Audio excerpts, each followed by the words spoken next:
Morning everyone, welcome back to the channel, welcome back to a new video. I've noticed in quite a few of the videos I always say today we're going to go and do this, and the thumbnail already told you that. So as you can see by the thumbnail, we are off to JW Smarts to pick up this Fiesta, and we'll do a step by step when we go down there picking it up, and we get back to the yard and hopefully get it all nipped up and get it back together. Let's crack on and go over there and get it. All the way over to Smarts, guys, and I did leave my tripod here, so I didn't film putting it on the back of the truck, but that's no biggie. I did have to fit both of those grills in the bumper and the top one there before I could put the bumper on, because I didn't want to obviously cable tie it on this time round now that it had all been painted. But if you remember, it had those two little digs in the bonnet. They've been done and the bonnet's been painted. The front bumper just needed flattening off and painting because that was silver before. And this was the new wing that needed painting and obviously blending into the door, and those little repairs that it needed on the A-pillars here, and they've all been done and blended as well. I have stripped all this door off, so I am going to need to fit that up, but I've just got back with it. Chris just had a look round it, and we're really happy with the way it's come out. And most importantly of all, there's no sign of where it was damaged. We know it was only lightly hit really anyway, so it didn't crush the seal or anything like that like it did on the last one. But there is a couple of small parts outstanding that we are waiting for, and the post has been a bit of a nightmare. So I said to Chris, I don't really know how to play this video, because in an ideal world I wanted to fit it up, crunch the numbers and do all of it. So I'm going to be playing it a little bit by ear as we go along today. I am going to fit up the majority of all the stuff we've got, and then just double check everything that we've ordered and make sure that we don't need any other parts. Let's crack on.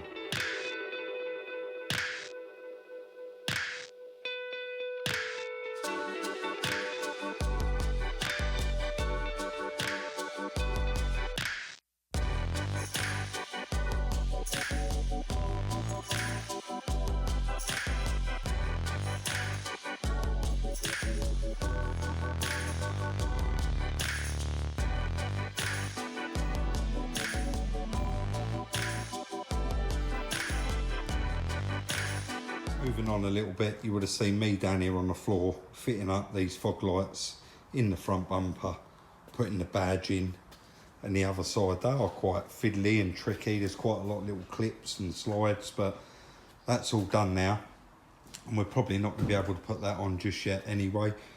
I'm fitting this wing bracket for the front bumper, and it's also got a support right in the bottom of it for the headlight. But me and Chris was both under the bonnet fitting that scuttle panel, the inside and the outside, and also we had to strip out all of the washer jets, because our original, well, this car actually has electric heated washer jets, and the one that this bonnet come off of didn't, so we had to swap those over, run all the wiring and get it all nice and original in all its original clips, and then go around and clip all this back on. We then had to move on to the battery tray, some metal brackets had to go in there. That's the new tray. We had to bend that up just slightly because it was out, that battery tray, and then slot the new airbox on there. I've got the old airbox somewhere. It really wasn't, there was no damage to the top, but the bottom of it had quite a large crack in it. The fuse box, we've replaced that because all these brackets was actually broken. There's one here, one round the back, and then I believe there's another one right down the bottom here where this actually sits in a hole. So quite a lot of work there to do, but moving on quite fast. And then I've come round here and Chris is fitting the wing mirror. He's put the door handle back on, and they've stripped all that off basically just to do a blend right through that door to get it spot on. He's now moving on to the door panel, and I know from experience from the last one, changing that driver's mirror, this is probably more difficult than working on the front end. It's an absolute nightmare trying to find the bolts, but fortunately, like I said, it was already off. Just noticed a bit of masking tape off here. It was already off, so it should be quite straightforward for him to find those holes, and they left everything nicely sat inside the car. So there's not heaps and heaps of work to do, but it has been gone for a few days now, and remembering just where a lot of the parts go and what screws go to where.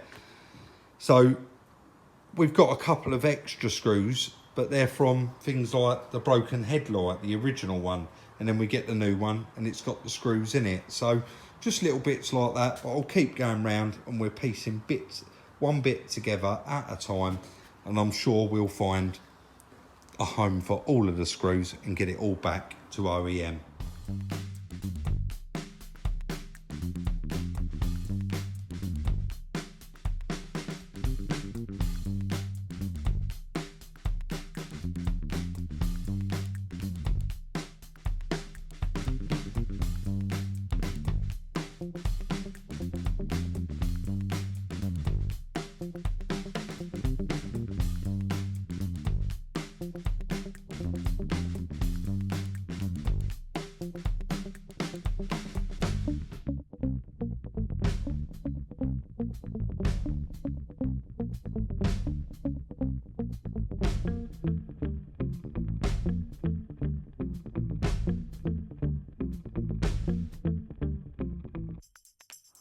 So unfortunately, due to not having those last few little parts, like the water radiator still hasn't arrived, and a couple of other little bits that we've had to order quite late on that we didn't realise we was going to need.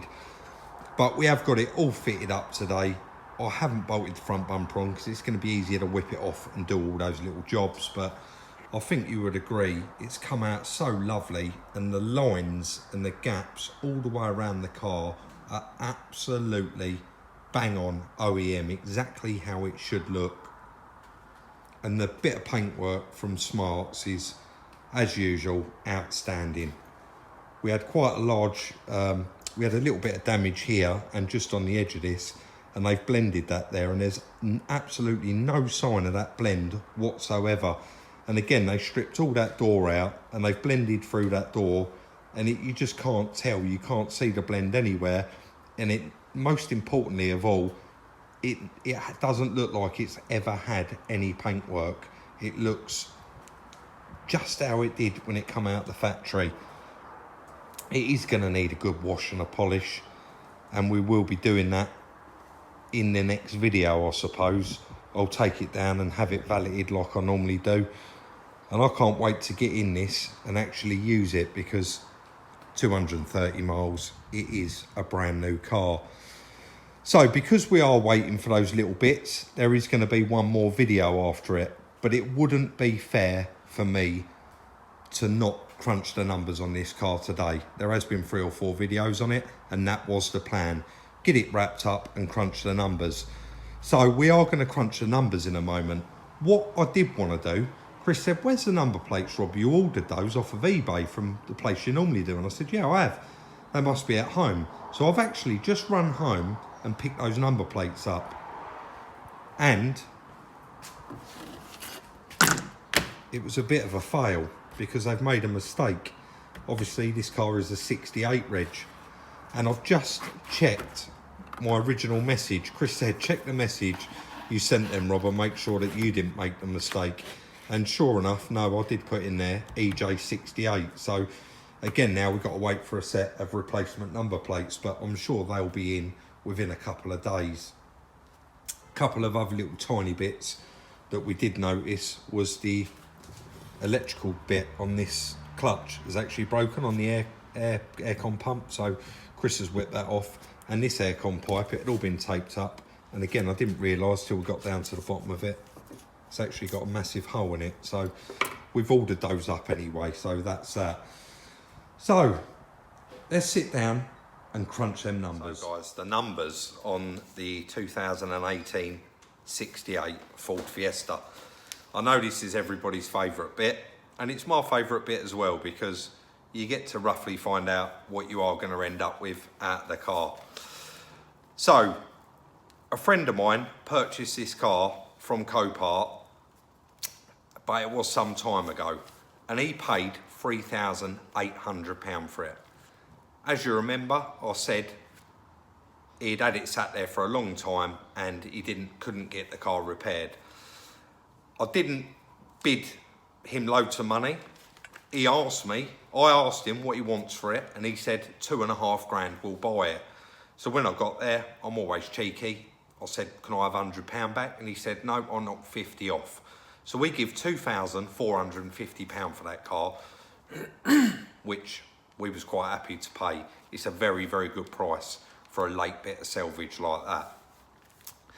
The front bumper, you remember I got from Sheppey Salvage.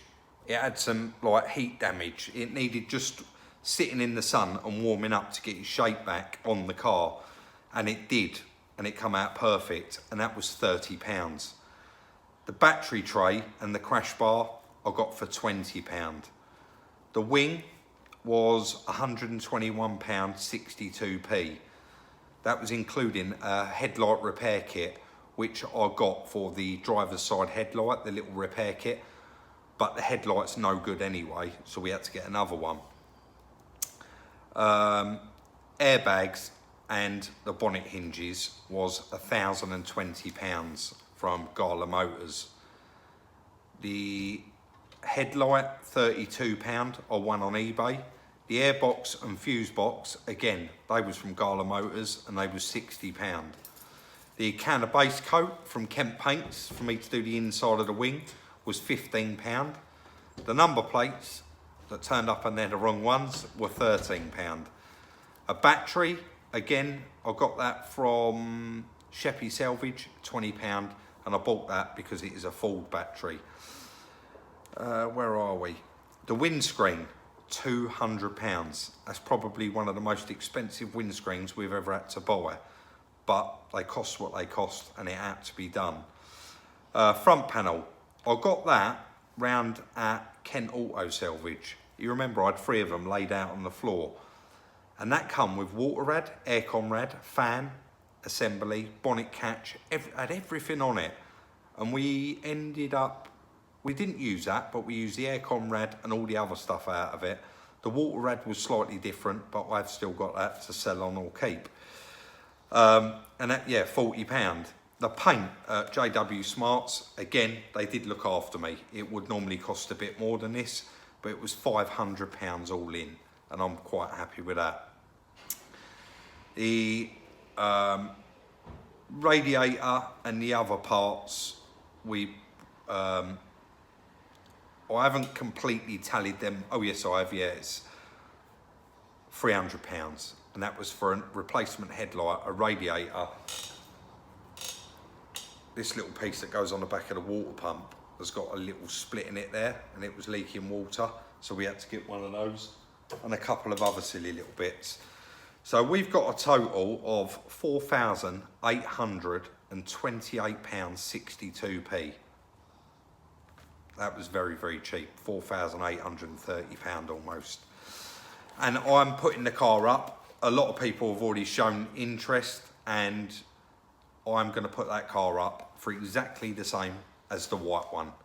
It's done 230 miles.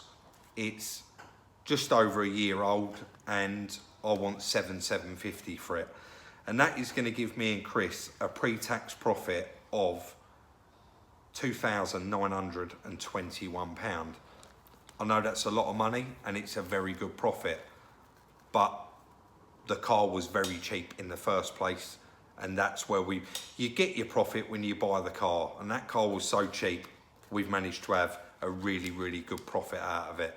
They don't come around like that very often, and sometimes you see I'll make like £200 out of a car, sometimes we make £600 out of a car, so we're over the moon with that, and in the next video it is going to be ready to go.